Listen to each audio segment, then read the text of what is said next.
ভারত ও পাকিস্তানের মধ্যে চলছে কথার লড়াই, উত্তেজনাও চরমে।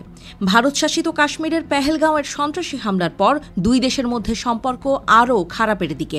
ওই হামলায় প্রাণ হারান অন্তত ২৬ জন।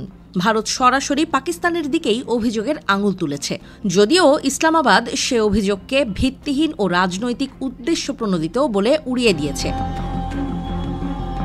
এই ঘটনার জের ধরে সীমান্ত জুড়ে নিরাপত্তা জোরদার করা হয়েছে।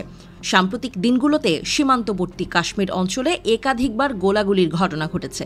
ভারতীয় সেনাবাহিনী দাবি করেছে, পাকিস্তান সেনা ও সশস্ত্র অনুপ্রবেশকারীরা নিয়ন্ত্রণ রেখা বরাবর বারবার যুদ্ধবিরতি লঙ্ঘন করছে।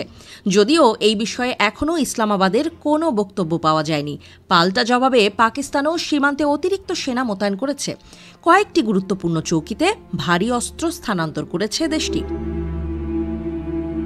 পাকিস্তানের প্রধানমন্ত্রী শাহবাজ শরীফের উপদেষ্টা ফয়সাল কুন্দি এবার দিয়েছেন নতুন হুমকি।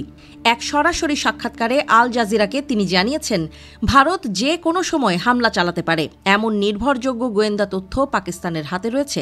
তিনি বলেন, আমাদের অস্ত্র শস্ত্র জাদুঘরে রাখার জন্য নয়, দেশের নিরাপত্তা রক্ষার জন্য।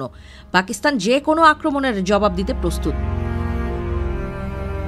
এই উত্তপ্ত পরিস্থিতির মধ্যে ভারত ঐতিহাসিক সিন্ধু জলচুক্তি সাময়িকভাবে স্থগিত করেছে, যা নিয়ে পাকিস্তান তীব্র প্রতিক্রিয়া দেখিয়েছে। জবাবে পাকিস্তান তাদের আকাশপথে ভারতীয় বিমান চলাচল নিষিদ্ধ করেছে। পাক প্রধানমন্ত্রী শাহবাজ শরীফ যুক্তরাষ্ট্রের পররাষ্ট্রমন্ত্রী মার্কো রুবিওর সঙ্গে এক জরুরি ফোন আলাপে ভারতের উস্কানিমূলক ও যুদ্ধোন্মাদ অবস্থা নিয়ে উদ্বেগ প্রকাশ করেছেন। আন্তর্জাতিক সম্প্রদায়কে হস্তক্ষেপ করে উত্তেজনা প্রশমনের আহ্বান জানিয়েছেন। জাতিসংঘ এবং আন্তর্জাতিক মানবাধিকার সংস্থাগুলো দুই দেশকে সংযত থাকতে অনুরোধ করেছে।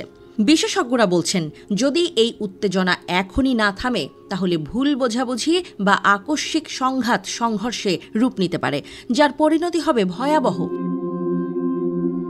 পেহেলগাঁওয়ে হামলার পর ভারত পাকিস্তানের সঙ্গে ৬৫ বছরের পুরনো সিন্ধু পানি বন্টন চুক্তি স্থগিত করেছে এবং কূটনৈতিক সম্পর্ক সীমিত করেছে।